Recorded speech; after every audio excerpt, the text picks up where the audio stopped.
Praise the Lord, everybody. This is Bishop Wade. What a joy it is to have you on Sunday Night Live.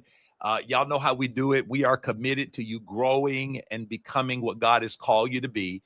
One of the things I learned years ago is that don't be so concerned about the circumstances. Be more concerned about your personal growth and your personal development, and everything will rise to the level of where you are. And so we're delighted to have each of you. I am very excited tonight. I am so excited to introduce a dear brother, a friend that I've known for years.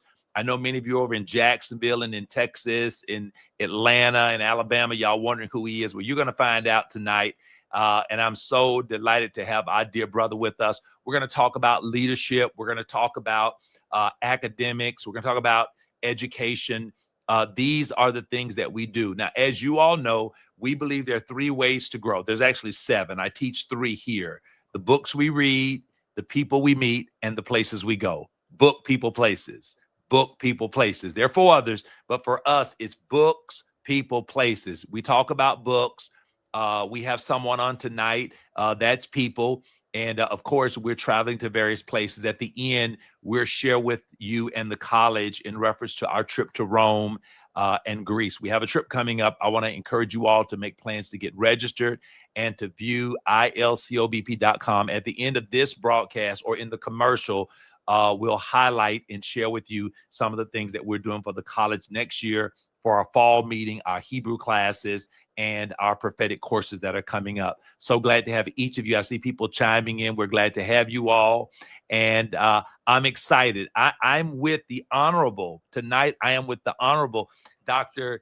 John Haley. Dr. Haley, give greetings, and then I'm going to share some of your bio, and then I'll let you pick it up. Give greetings to everyone. God bless you. Thank you all so much for having me on this wonderful platform that Bishop Wade is. He's a wonderful organizer, a wonderful founder of many things that God has blessed him to do. And I'm so thankful just to be here and have the opportunity to share with each one of you all what we're trying to do in order to move our school district forward, knowing everything that I could conceivably do to enhance, better, improve the academic standing of Bay District schools. God bless you, and thank you so much for having me. I love it. Dr. Haley, we're glad to have you. Again, Dr. Haley is my friend. And one of the things that we're going to do, we're going to talk about academics and some of the things that he intends to do. But I want to just share a brief bit of his bio. He'll add the other pieces in as we go. But just so you know who we're dealing with, we're in great company. We're, as the old folks say, we're in high cotton tonight. We're in high cotton tonight. 30 years experience in education. He has proven leadership in education, business, and as a local pastor. He's passionate about children's success. Will always put students, teachers, and families first. I've seen that myself.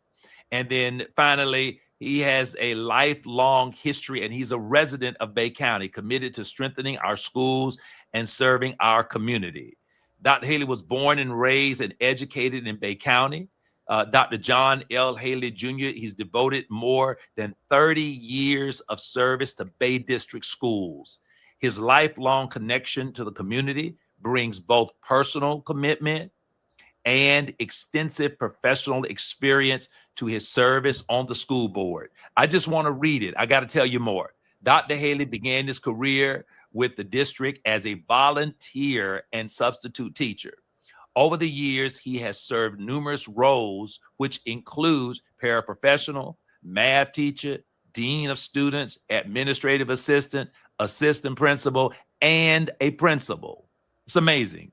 During his tenure as principal of J.R. Arnold High School, the school earned its first A school grade. That's what I'm talking about. That's what I'm talking about.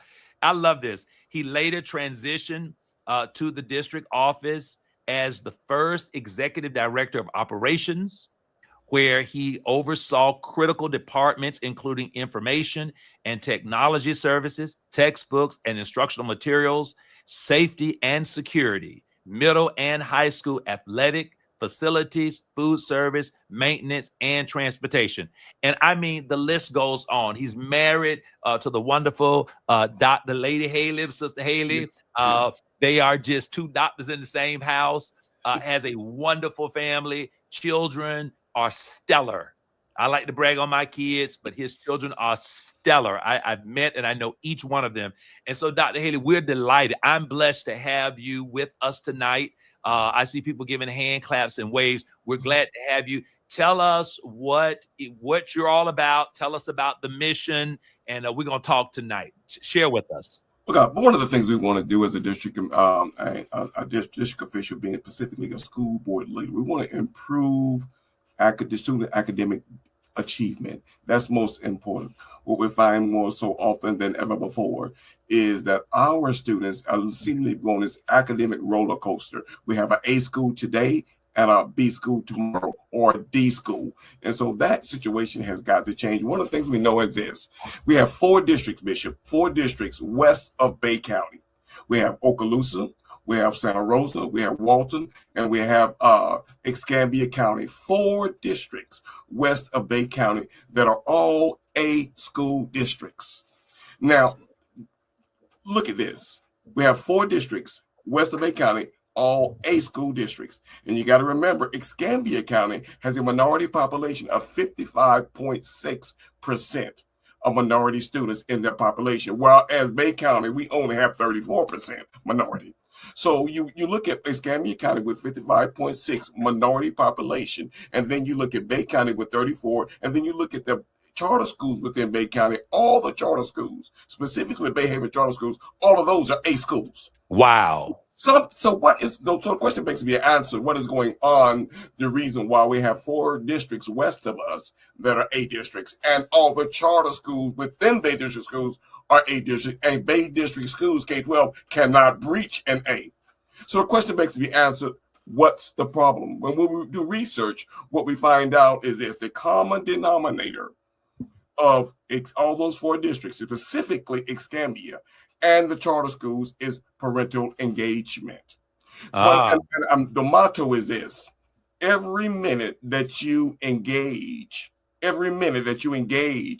a child's education is a minute you invest in their future. Every minute you engage in a child's education is a minute you invest in their future. And so what Escambia has done, took a holistic perspective, and they have put out 5 different ways and means of communicating with their students, parents, and they have parent nights. They have data understanding nights where the parent literally understands the data from the assessment test that children are bringing home. And so now parents if they feel more confident that when they look at this piece of paper, they don't just throw it in the trash can, put it aside, they understand it. They have one situation over there. It was called One Book, One School. Everybody in the school in Escambia County gets a book. Every parent, every student gets the same book. And they go home and they read and they work on that book. And they come back to talk about it in school, and they are inviting. They're not excluding, but they're including parents in the academic setting. And so when you look at that type of scenario, and you begin to wonder, you begin to figure out, okay, that's important, because parental engagement does 3 things. Parental engagement improves student attendance, Bishop. Parental engagement improves academic performance. Parental engagement improves student behavior. So when you have academic performance going up, attendance going up, and behavior going up, you have a setting and the equation for A status. And how are we poised to attract industry? And how are we poised to attract good businesses to Bay District schools if we don't improve the educational level of our students and institutions here in Bay County? When your academic and educational institutions increase, that's attractive, Bishop. Yes. It's like a magnet. We want to start our business there. We want to go there because the schools are absolutely phenomenal. And so you increase your employment base. The value of homes go up. Everybody gets excited when look at the value of homes in Santa Rosa, the value of homes in Okaloosa. Yes, the schools have been A schools for forever. That's And the true. thing about this is, we have to get off of this this academic roller coaster. We're up today, Bishop, and we're down tomorrow. We're up today because we do not take parent engagement, in my mind, in my opinion, seriously. Now, let me say this before I stop talking, because I can really talk about this kind of stuff all day This is long. good. This is good. So you got to understand that in District 3, the district that I'm running for, we have 9 schools. 9 schools. We have Rutherford. We have Bay High School. We have Rosenwald. We have Jinx Middle School. We have Oscar Patterson. We have Cedar Grove. We have Lucille Moore. We have Northside. And then we have Margaret K. Lewis at Oakland Terrace. Now, Bishop, every last one of our schools, are Title I schools. What is a Title I school? A Title I school is a school where 40% of the student population qualifies, they're eligible for free and reduced lunch. So that may look bad, but there is a upside to it, because the federal government will give you an additional $700 per student if you qualify as a Title I school. Okay. So we get a little extra money as a Title I school. Now, it is the principal's prerogative. They have the autonomy to how they want to use. They can how they want to use that money. They could conceivably purchase a paraprofessional, hire another teacher, or do whatever they need. They will move their school forward. But one of the things about it is, again, I want to reiterate emphatically, we must get off of the academic roller coaster and look at proven statistics and data. Let's focus and put our money and our efforts where we can get the best bang for our bucks. Move our schools and move our students forward by looking holistically and seriously at parent involvement and engagement. It's proven. We can't, it's simplistic. Folks like, oh yes, oh yeah, this, that, and the other. But Escambia County finally woke up. In fact, no matter, one of the educators in Escambia County said this. She started crying. She was a retired teacher. She started crying, Bishop. She says, I never thought I would see the day that Escambia County would be an A district. Wow. It was as if, and that put me in the remembrance of what the disciples said when he hailed the baby Jesus. Now, Lord, I've seen the Messiah. Yes. I can go away in peace. Yes. And that is what happened with that lady. She found that Escambia County had finally made an A, which she thought would never happen. So the key then is parental involvement, literally getting the parents involved. So Dr. Haley, how does at least District 3 and those schools, what are they not doing that we could do compared to what's being done in Escambia County?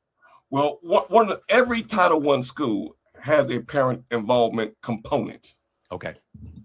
So it's kind of like, in some cases, the Constitution. The words are on paper, but do those words really come to life? That being said, there are several means of, measures, or several measures that can be taken, like what they're doing in Escambia County, what we're probably not doing here in Bay County. I spoke about it a little bit earlier about data assessment nights, bringing parents in so they can understand the data, book nights, math nights, reading nights, and I mean, they're extending the day. And I would venture to say that one of the things, when I was teaching math, and I was teaching at A.D. Harris, those kids who the other schools did not want. Yes. I needed more time with those students. So what I did was this. I scheduled after school and I scheduled weekend tutorial sessions. In fact, it didn't matter, when I was at Mosley High School as an assistant principal, we were just spending so many kids at Mosley High School as when I was assistant principal. And then we had the FCAT coming up, the Florida Comprehensive Assessment Test. We had that coming up, and these kids were getting suspended out of school. And I said, this insanity, Bishop. Right. You're a professor at Mosley High School now. I'm saying this insanity has to stop. And in fact, no matter, my boss at that particular time, I was an administrative assistant. My boss was Uncle Bob. We called him Uncle Bob, but he was assistant principal. He had been assistant principal for 25 years. Wow. So we called him Uncle Bob, but he was assistant principal at Mosley High School. And so Bob said to me, Doctor, well, he never went doctor then. It was, John, sir, you have suspended 700. I mean, well, he actually said to my friend first, my partner, Tom, my partner was Tom, and he said, Tom, you suspended 600 kids. No, and then he said, well, John, you suspended 700. And I'm like, this has got to stop. And so what we implemented was a smoking cessation class where we would have the kids, instead of a 3-day suspension, Bishop, we gave them an opportunity to come on Saturday from 8 to 12 and work on Saturday for 2 hours, and then work on your FCAT preparation for 2 hours. So okay. I want to go back to extending the workday. And so what that did was that basically alleviated the 3-day suspension. But I want to go back to extending the workday. What we have to do is to extend the school day in some way, form, or fashion, whether it's after school tutorial services or weekend. And it's all to help these kids. They may not necessarily want to do it, but it's in their best interest. So I believe that they are in fact extending the school day over in Escambia County. They're having a lot of parental activities, engagements. They're doing wonderful, wonderful things to welcome the parents. And one of the things I want to say is this, Bishop, and I don't see it, but I hope you hear me. One of the things I want to say is this. Right now, we have approximately 20,000 students, a little bit better, in Bay District schools. Well, that number used to be running around 27 or 28. You know, parents are selecting and choosing other options. They're selecting and choosing other options to take their kids. You have charter schools. You have homeschool, you have virtual school, and you have so many other different options. If folks don't treat you right at Target, you know where you're likely to go? You go to Walmart, or you go somewhere else. The customer relations is so very, very important. And today, right. Whereas we don't think about that, you know, when you are a nice gentleman, you're a professional with your job. When you work according to the guidelines and the curriculum of the guidelines and the guardrails of your profession, people respect that and likely to keep people in your classroom and in your school. That's right. When your customer relations is out the window, you just don't care. You think people have to be there. That's not the way it is today, Bishop. They don't have to go to Walmart. They can go to Target. They have to go to Target. They can go to Walmart. That's right. They don't have to go to the issue store. They can go to another one.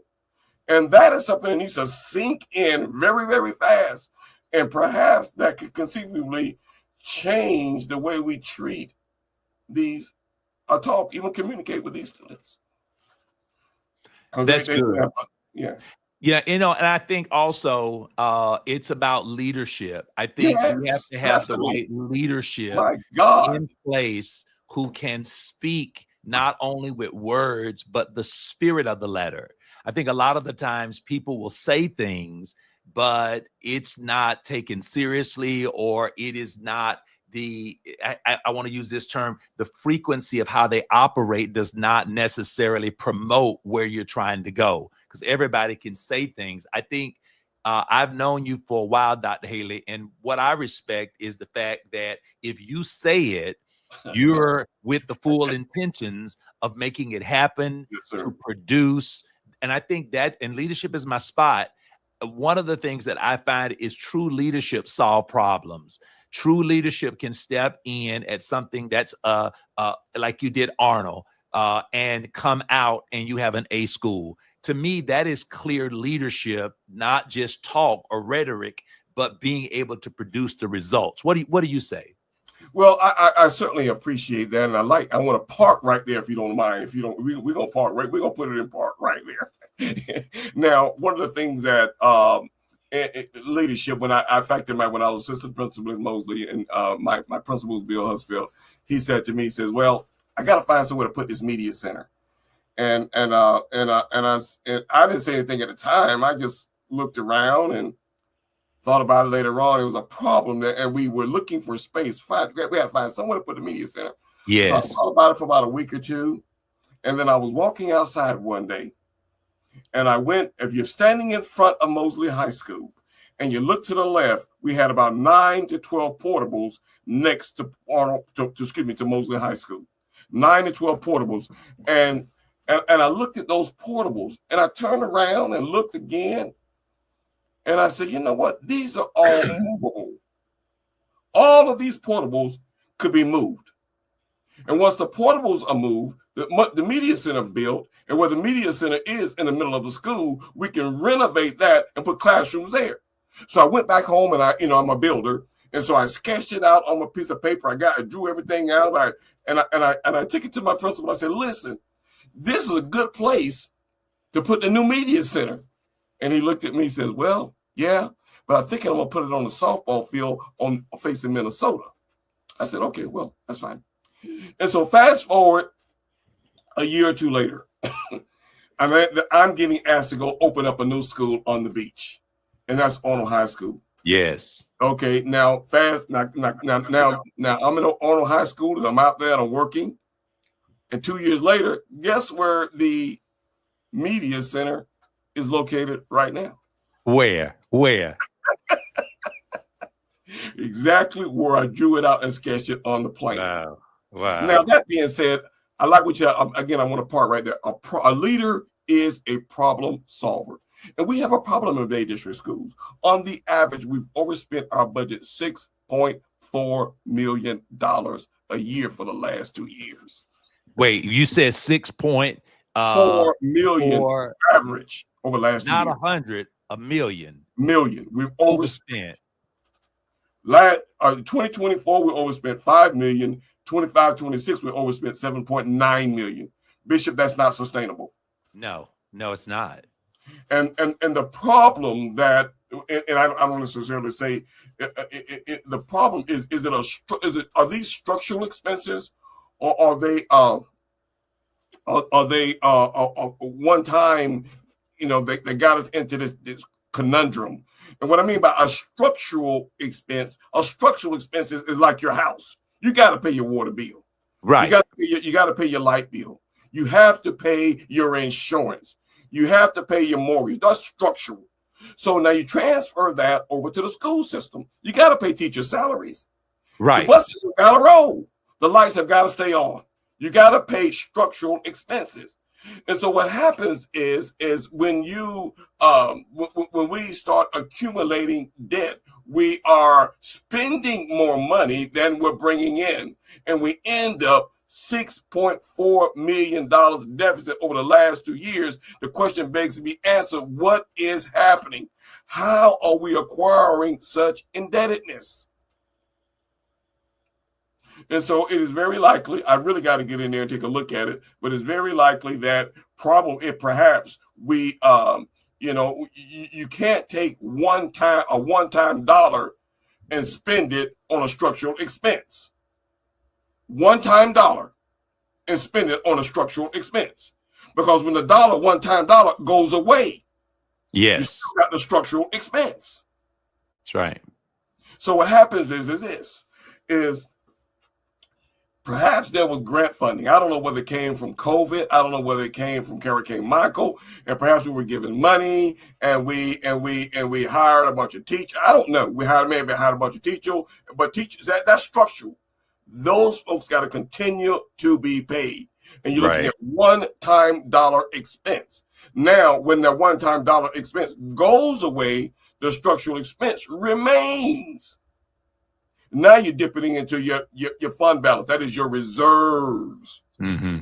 And so everybody a lot of folks, a lot of times they have a difficult time understanding school budget. But let me help you really quickly understand it this way. It's like a school budget is like a wedding cake. Imagine a wedding cake. It goes up vertical, okay?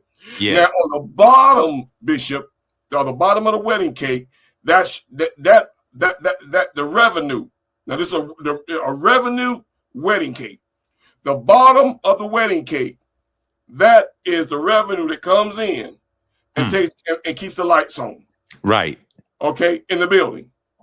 Now, the next layer of cake, revenue cake, those are the people, you pay for the people that you put in the building.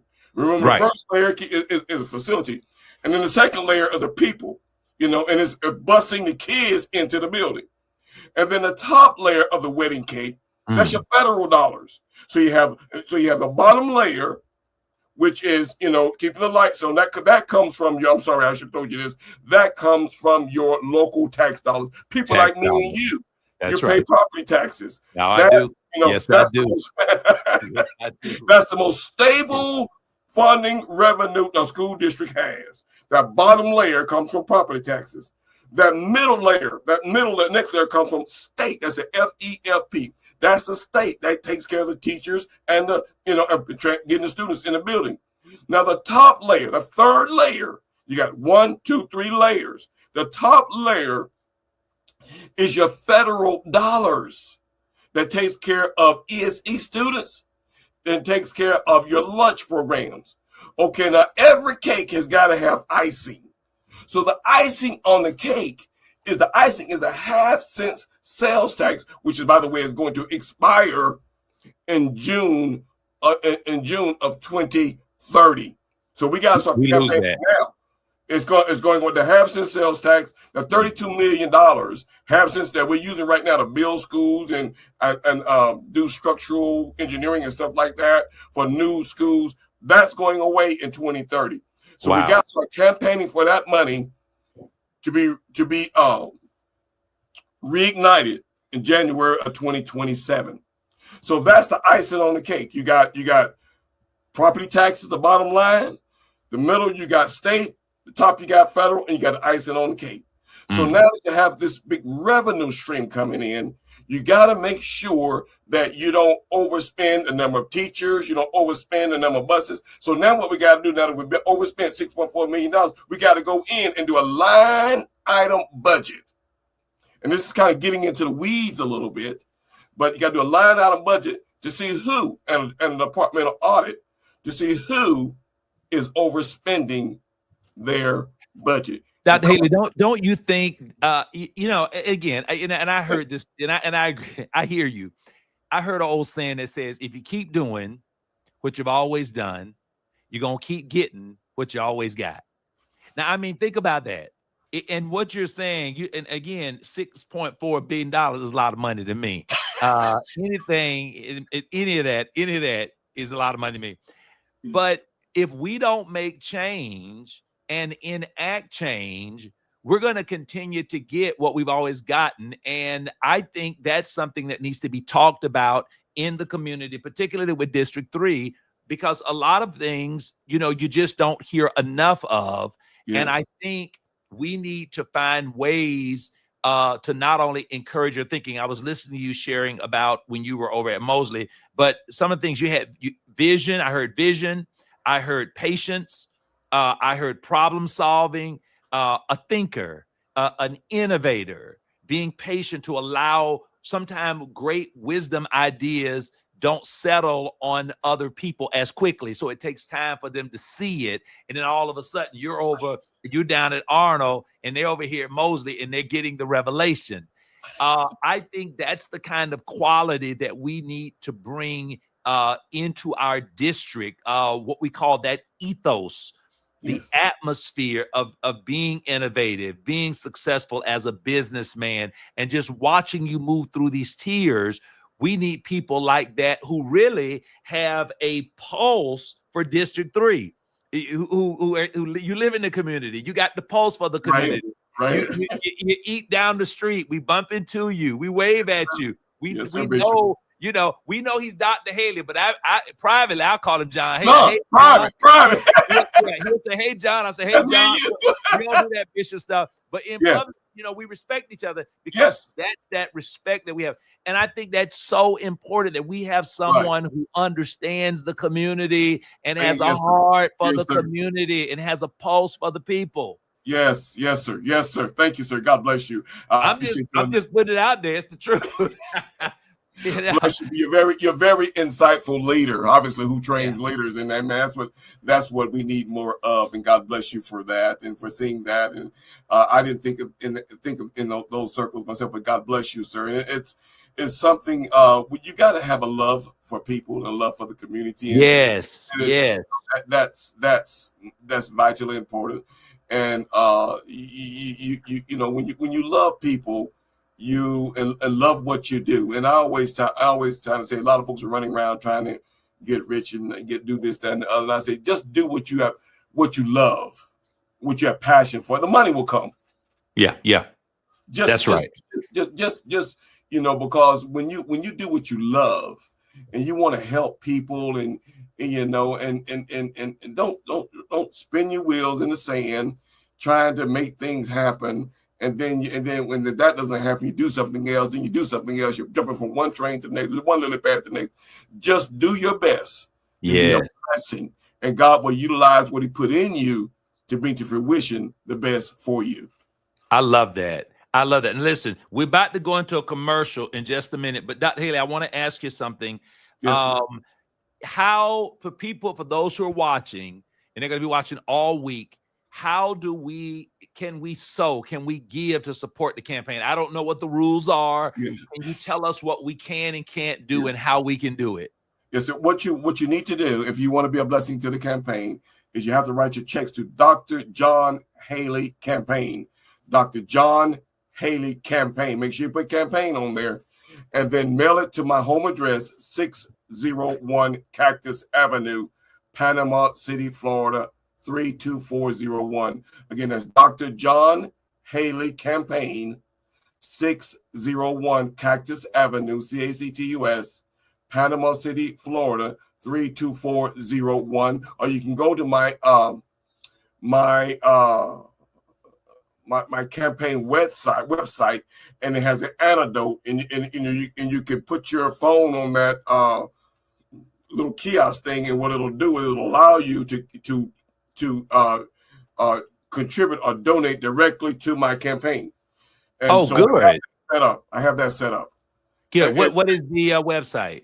Dr. John Haley Campaign. Dr. John Haley Campaign website. Yes, sir. That either way, and they're gonna post it. You all may see it streaming. Oh, they just posted it. I see some people listening in now. 601 Cactus Avenue. Okay, excellent. Y'all mail it. Don't be going by his house. Don't be knocking on the door, nothing like that. Talking about what you got for dinner. Y'all drop. Look, mail it. Just put it in the mail. Do it the right way. So there's no problem. God bless you, sir. God bless you. Do it the right way. Listen, we're gonna come back, and I want to talk to Dr. Haley about some of the things that we can do. If you're in the District 3 area, you got family and you're watching, we're going to come back and talk about some things that we can do to get the word out, the date of voting, how to do it, what you're going to need. And I'd like to explore more about how to encourage churches to get the word out. And we're going to talk about that when we come back. I know they got this commercial. We'll be back in a couple of minutes. Dr. Haley, we are thrilled to have you. We are excited. We are praying. And we're just going to do everything we can because we believe in you. We believe in you. All right, we'll be right back in a second. Here come a commercial. Y'all get ready. Look at somebody and say, neighbor, keep the Holy Ghost fire burning.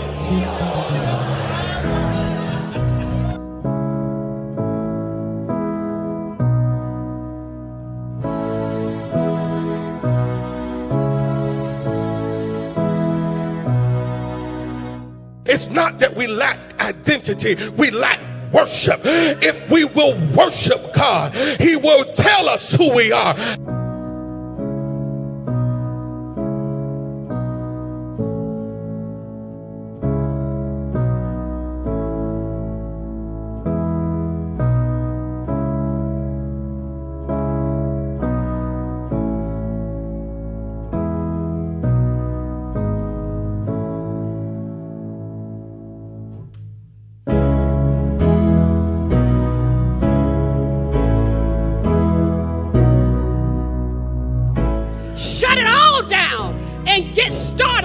So you can have a fresh fire that's full of passion. You need something with some vigor, and you need to do it for posterity's sake. and not prosperity's sake.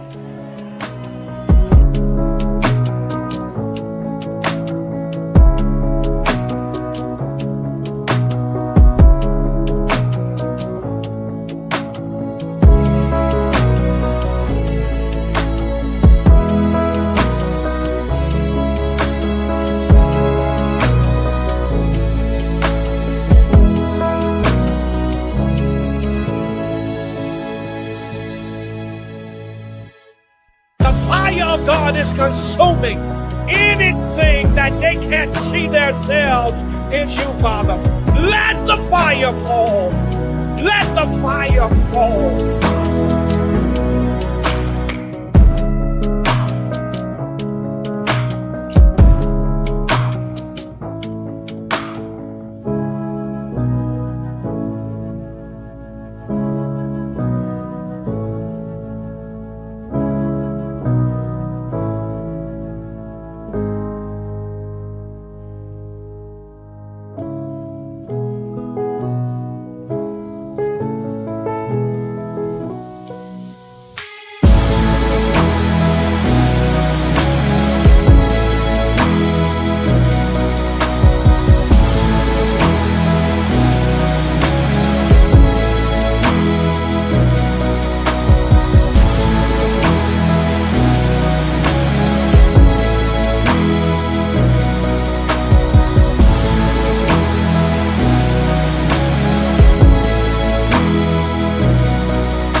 Meanwhile, the fire on the altar must be kept burning.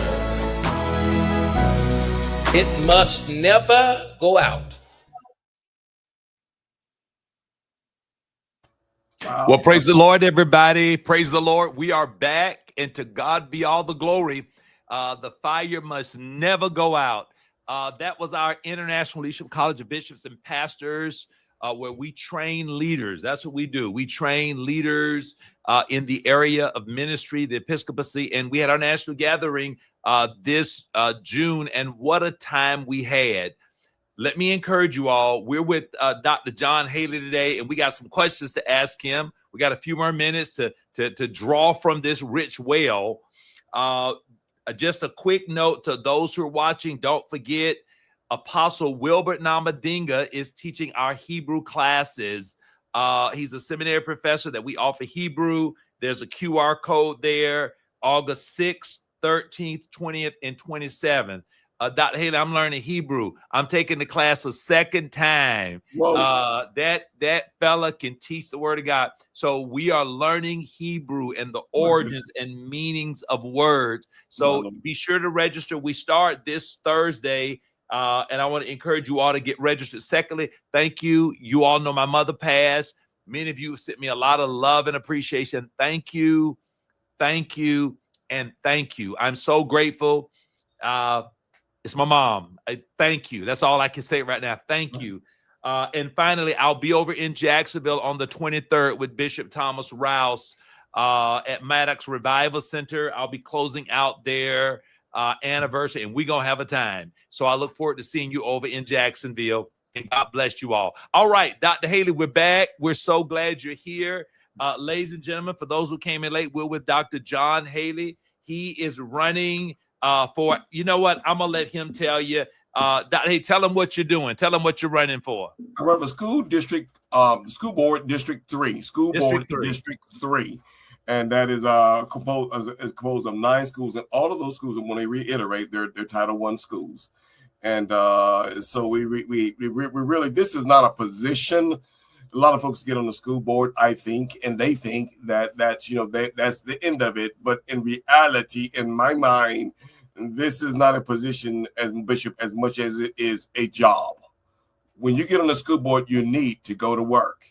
You don't need to sit there and say, okay, my only responsibility is the budget and policy.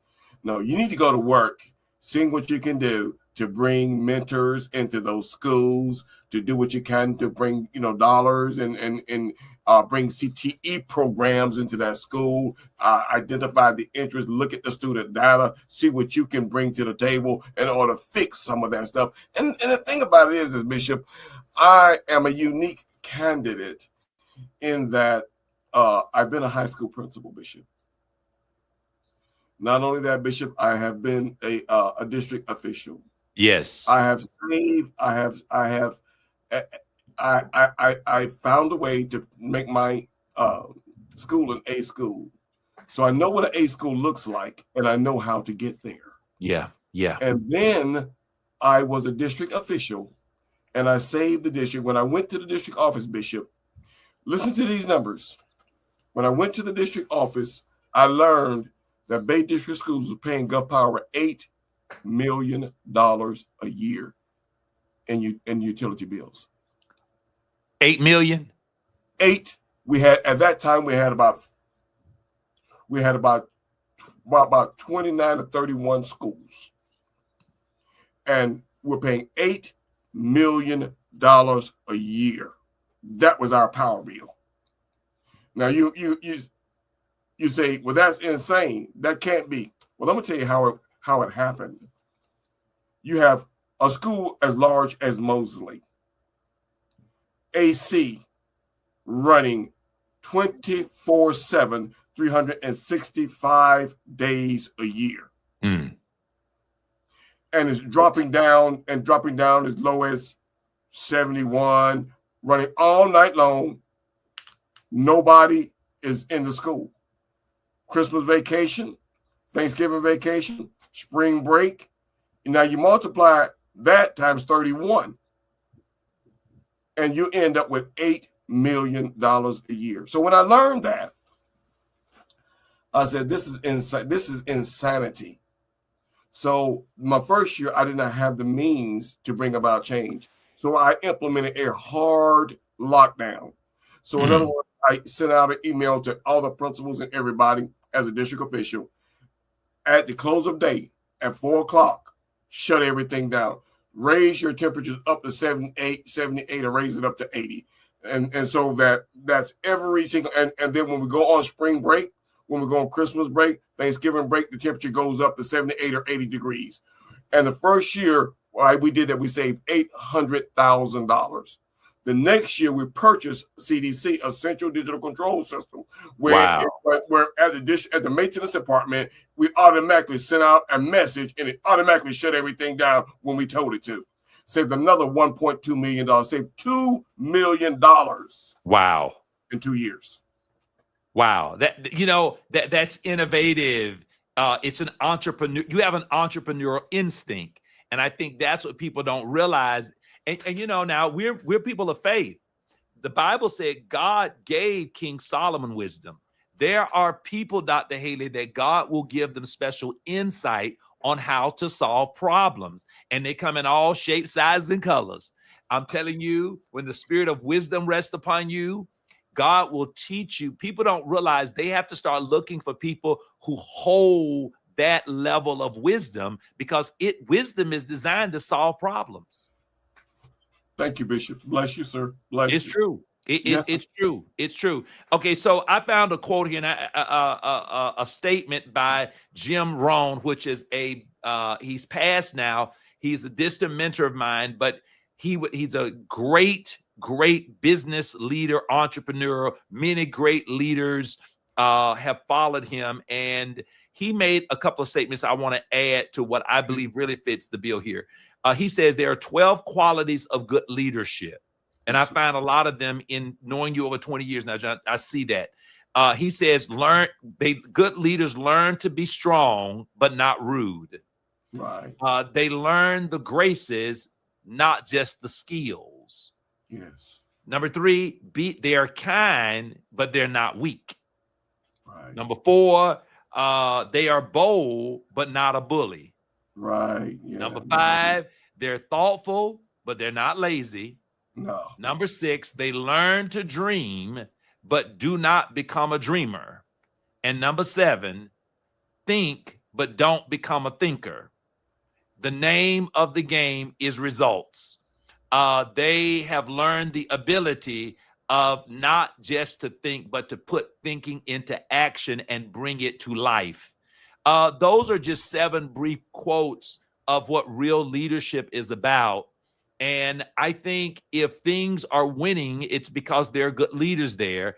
And if things are suffering, we need good leadership to look in and to move some things around with grace, but they're able to solve it. I missed one. Here's number 8.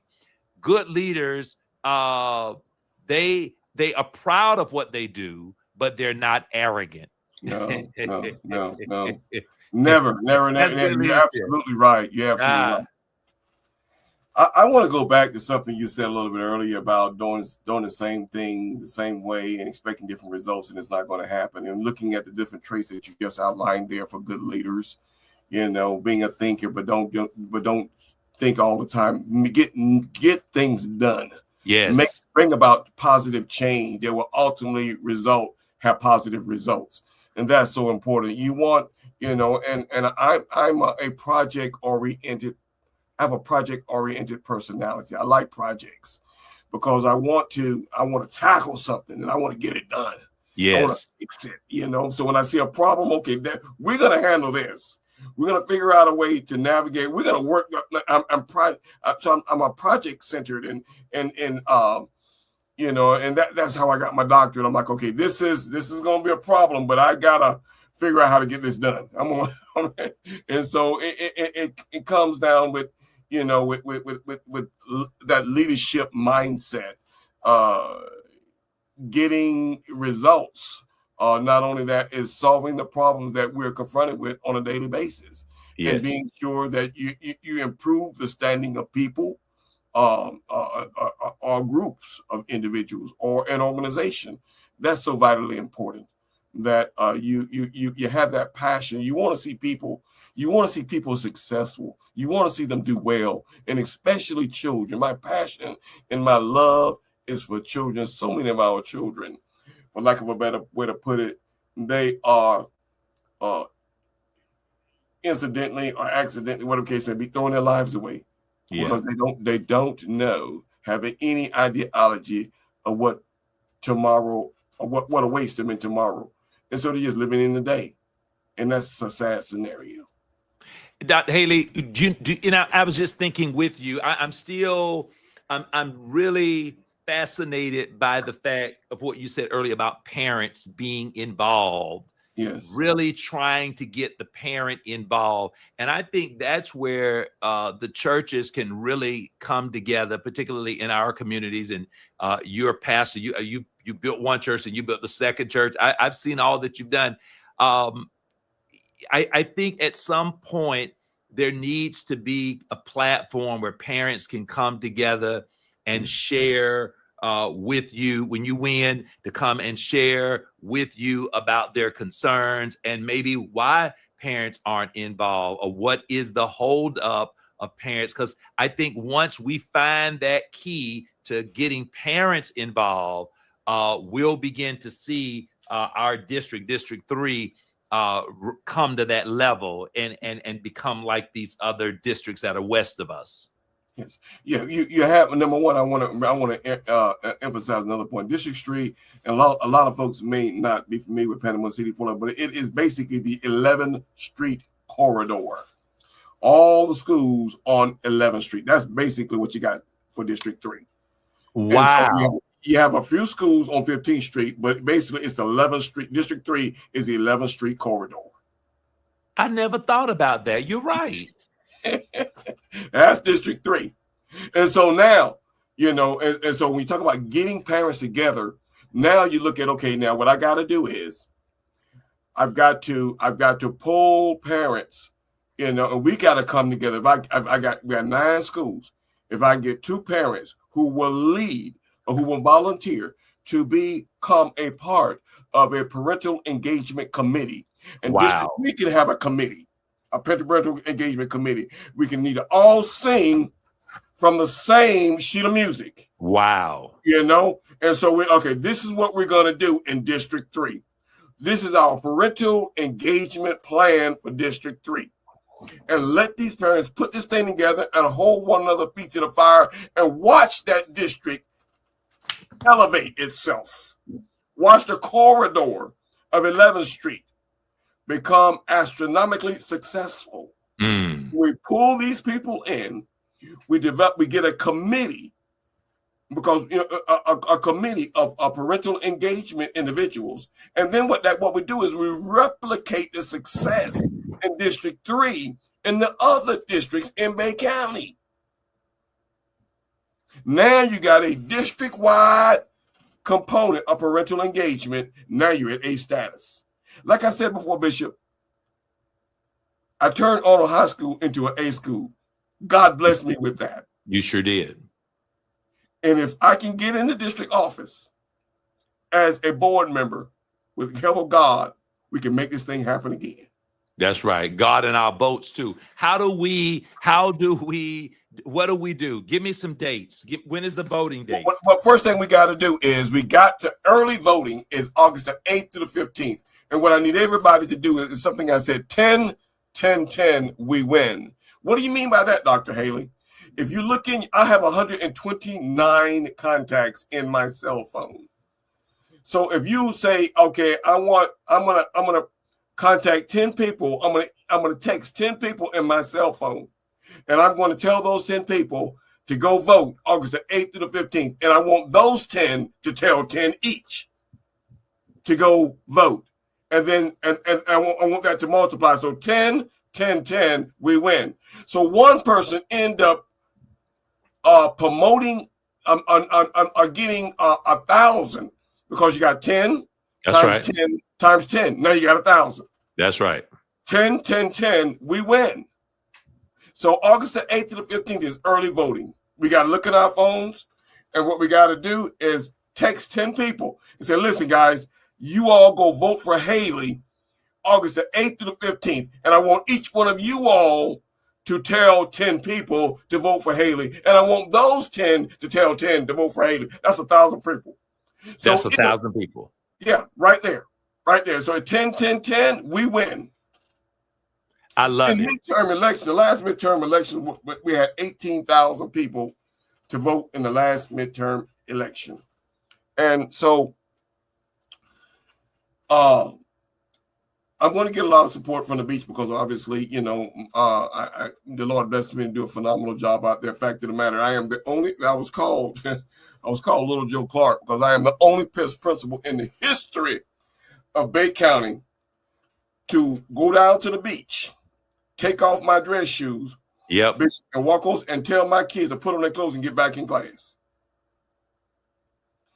That's insanity, but that was the kind of person I was then. I was serious about these guys are here. They are in 11th and 12th, but in 12th grade, about to throw their high school diploma away because they want to be with Kentucky, Georgia, and Alabama on spring break. Get in class, guys. That's right. I'm not going to allow you to throw your high school diploma away. And so, and that's what happened. I don't know if you've ever been to Arnold. Yes, I have. When you drove up, did you see those locked gates on the parking lot? Yes. Yours truly put those there. You wouldn't let them out. I wouldn't let them out. After that beach, I said, I know what to do. Just I'm locked in. That's why they call me. Became an A school. I love it. I love it. I love it. That's what happened. Okay. They're scrolling here. So we got August 8th through the 15th. I'm going to ask my staff to run this show every day this week. We're going to run it the whole week, every day, same time in the evening. We're going to run this every day of the week. Today is the third? Today? No, today's the second. Yes, Today's sir. the second. We're going to run it the whole week, run it right up to the 8th. And we're going to run it the whole week. And we want people to go out and vote, find Dr. John Haley and just blot him in, and let's get some things moving. Dr. Haley, we got a few minutes. Let me ask you a couple of questions. Okay. Tell me, sir, in reference to the schools, maybe not all of them, but these schools, Rutherford, Bay High, Rosenwald, Jenks, what are the schools right now? Are they A's? Are they B's? Were they C's? I mean, what kind of just give me a few ideas. We have 2 D schools right now, and that is Patterson Elementary is a D school. Cedar Grove Elementary is a D school. Bay High School is a B school. Rutherford High School is a C school. I think Jenks Middle School is a C school. I think Northside is a C. Lucille Moore is a C. I know we have 2 D schools, and those are in District 3, and so the concern that we have really is that of all our schools in the district, we have about 37% of our schools in the district are C and below.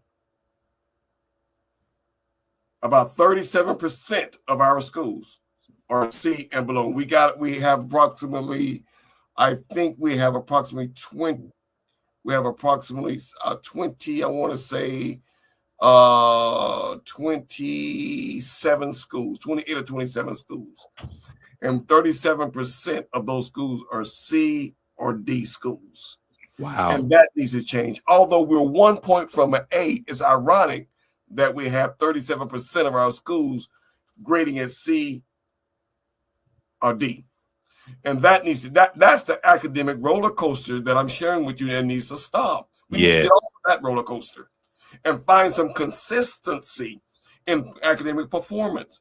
And we're leaving out a very, very important element, and that is parental engagement. Right now, I perceive and see District 3 as the Achilles heel of Bay District schools. That is, we are the weakest link. Wow. Yeah. And so what I want to do is get in and do a study, find out what district is losing students the most. Is it 3? Is it 1, 2, 3, 4, or 5? And why? Yeah, I agree. And one of the things that may help is even talking with schools that are A schools and finding out what those principals, administrators, and the teachers, what they do to and maybe part of it is the parental piece, but just really finding out, what are we doing? And that's what I love about you, because you have I'm just going to put it out there because I was told this. If it's a lie, I was told it. But from what I've been told, you've even married people in the who are part of the schools. You've married people. I'm gonna leave it like that. And you're well respected, Dr. Haley. You are well respected, and I love that. Matter of fact, I was told you married the principal over at Rutherford High and Mosley High School. And you just Brian Bullock. Oh, he's the guy. His lovely wife, Crystal. Yeah. Hey, he's the GOAT. I tell him all the time. A school, but he's that guy, and good guy. But he speaks very highly of you. We all laugh when your name come up. Everybody starts smiling and laughing. And we need more good people in leadership like that. I don't know anybody else, but I know you. And I think we just need people that are known and that are proven. In the ancient days, whenever a sword was being made, the sword would be taken and put into heat, and they would melt down the steel, and they would melt it, and they would pull it out and beat it and put it back in the heat and beat it again. And so no sword was allowed to be used in war until it had been beaten, heated, sharpened, sand, and even tried in battle, practice battle. And so it's nice to be something cute on the wall, but when it's time for battle, you want somebody who's been tried, who's been put through the heat, through the furnace, and has the history and the provenness that there is a certain type of grit that can get things done and not just a popularity contest. Yes. Bless you, Bishop. God bless you. I love your analysis. I love your analogy. I love the insight that you have. God bless you and the leadership that you provide. Man, God bless you. Keep up the good work. And I tell you, when I'm gonna be a blessing to you. When I get this thing done, I'm coming to see you. I'm coming to see you. You're Amen. gonna get it done. We're gonna get it done together. It takes a village, and a rising tide floats all boats. All right, rising tide floats all boats. We were just over in Tallahassee, and I went to be with Apostle Lyons there, and we had just come back from Blairsville, Georgia, came down, got some things, took off, went to be at his retirement party. And I told him that I'm encouraged when I see others rising. It's a blessing that we can turn around and support one another, cheer each other on. Yes, you can do this. Yes, I believe in you. And despite all of the other, the chirpings around us, we know that there are people there who are saying, I'm praying for you. I got you. You can do this. You're the guy. You're that guy. We always need somebody saying, hey, you can do, we believe you can do this. We didn't see you in action. And so that's what I see. And I'm excited. I'm excited for you. 10.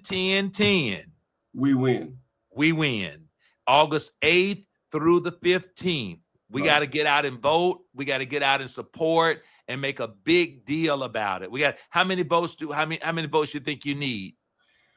Well, this is the odd thing. I have four people. Four people are running for District 3 seat. 4. Oh, it's 4. 4. So you have the incumbent, you have Dr. Haley, and then you have 2 other individuals. Yeah. And so what happens is now one of the 4 has to get 50% plus 1. They win outright. But there are 4 people. So if one doesn't get 50% plus 1, then the 2 highest vote getters go to the runoff, and that's in November 3rd. Oh, wow. Wow. So you just need to go and win this. We need to win it outright. Win it outright, be done with it, and get the thing. All right. All right. That's what we're going to be talking about the rest of the week. And we're going to put the word out there. Dr. Haley, I'm so glad you came on to be with us. We've been talking about having you on the show. I think you came on a while back. I think maybe a while back. Maybe not. I don't remember. But I don't remember. I think somebody told me, they said, did we have his bio? I said, I don't know. I said, but he keep growing. We got to update his bio. It's going to be too long. And so I'm glad you're with us. We're rooting for you. Now, all right, before we go, I'm going to let you give some encouraging words, but I want to ask you, I got like a minute to ask you these questions. So these are fire questions I got to ask you. Number 1, when do you do your devotion? Early in the morning. The earlier, the better. My motto is the earlier you pray, the better your day. 4:15, 5 o'clock. I love it. Number 2, what is your health modality? When do you work out? What do you do for health? Well, I like doing push-ups. Push-ups, to strain, that's the best thing, and walking. Push-ups, I love doing push-ups, and I love to walk. I love it. Number 3, what books have you read or have you enjoyed or that you would recommend that we read? This is crazy because I'm reading a book on curriculum, and it's why am I doing this? I'm reading a book on curriculum and instruction right now. I'm like, why am I doing? I should be reading something, But I was also reading a little bit of T.D. Jakes. I forget the title right now. One of T.D. Jakes' books. I'm reading that one, and it's one on curriculum and instruction. But I really enjoy the one on curriculum and instruction. I love that. That's your little nerdy part coming out. That's me, man. All right, I got to keep going. Number 4, what is the key to a great marriage? Oh my God, man. I'm gonna tell you, let nothing come between you and your wife. Nothing comes. Don't let your kids, don't let your duties, your responsibilities, don't let nothing or no one come between you and your wife. And I coach and I tell men, do not let the third party in, whether it's substance abuse or whatever it is. Keep away from pornography. Don't let nothing come between you and your wife. And treat your wife, and this morning I got up and said to my wife, because sometimes when we're getting ready to go to church, she's going one way, I'm going there, and I see her when she gets to church.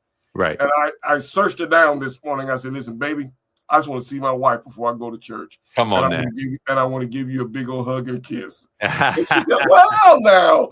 And so when we got to church, she talked about that. I'm like, oh my God, I didn't expect you to say that. And she loves you too. Y'all have a beautiful relationship. And Yes. finally, I'm out of time. Number 5, what is your hobby? Oh man. I like to build, boy, Bishop. I just like to build, man. I love to build. I love to build houses. I love to build. I get such thrill in building. You know, I love to just build. If I can just build, I'm happy. You know, if I can build, I'm happy. I just love to build. I love it. And you retired and now you're Yes. back. You're back in. Yeah. I love it. I told somebody the other day, I was like, you don't really retire. No. You just retire. You just put new tires on because Yeah. you're on a new You journey. retire. You thank you. Well said. Retire. You just Retire. retire. You put a new set on. You get, Come well on. said. Well said. Oh, okay. We're out of time. Dr. Haley, give us closing words. Thank you so much for joining us. Dr. Haley will have the last word. God bless you, sir. God bless you. I want to encourage all of you to do all of you because if you can, to be a blessing to everyone you come in contact. Do as much as you can, as often as you can, to as many people as you can. I'm running for District 3 school board. I do hope that I gather and your support for this campaign that I'm running. I've done it all. I've had eight positions. I want to do all I conceivably can to be a blessing to the students of Bay District School. God bless you, and thank you so much for having me and tuning in and support your Bishop. Bishop Wade is a phenomenal asset here in Bay County since he has arrived. We've talked about all over this county, and thank God that God planted him here. I know he's planning to leave, but while he's here, we're going to celebrate him and give him the accolades and flowers while he's here. God bless you, sir. Thank you, sir. Thank you so much. I'll be around for a while. Hey, 10-10-10. We win. We win. Good night, everybody. Have a great time. Have a great day. God bless you all. Look at somebody and say, neighbor, keep the Holy Ghost fire burning.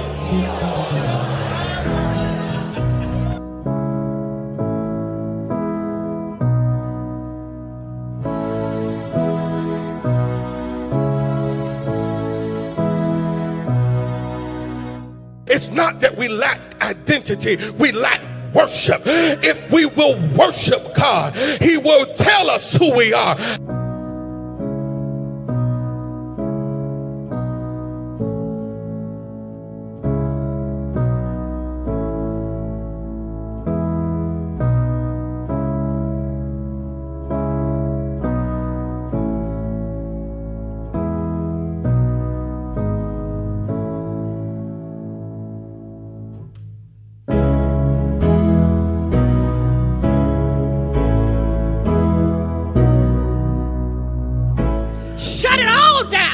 And get started again so you can have a fresh fire that's full of passion. You need something with some vigor, and you need to do it for posterity's sake and not prosperity's sake.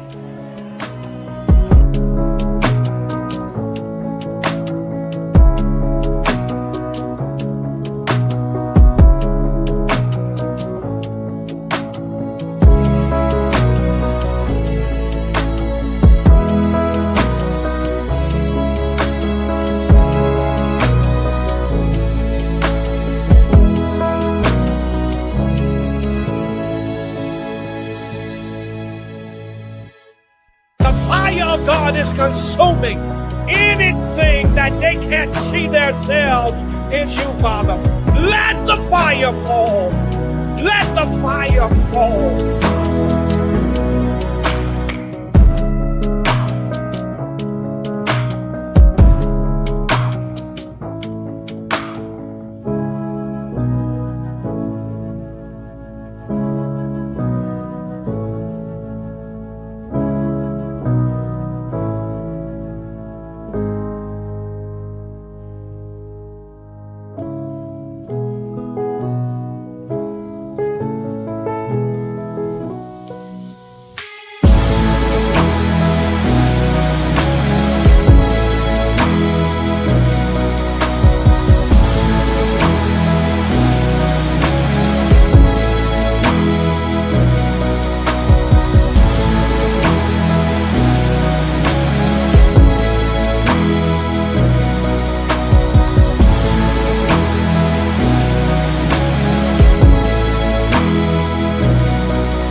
the fire on the altar must be kept burning. It must never go out.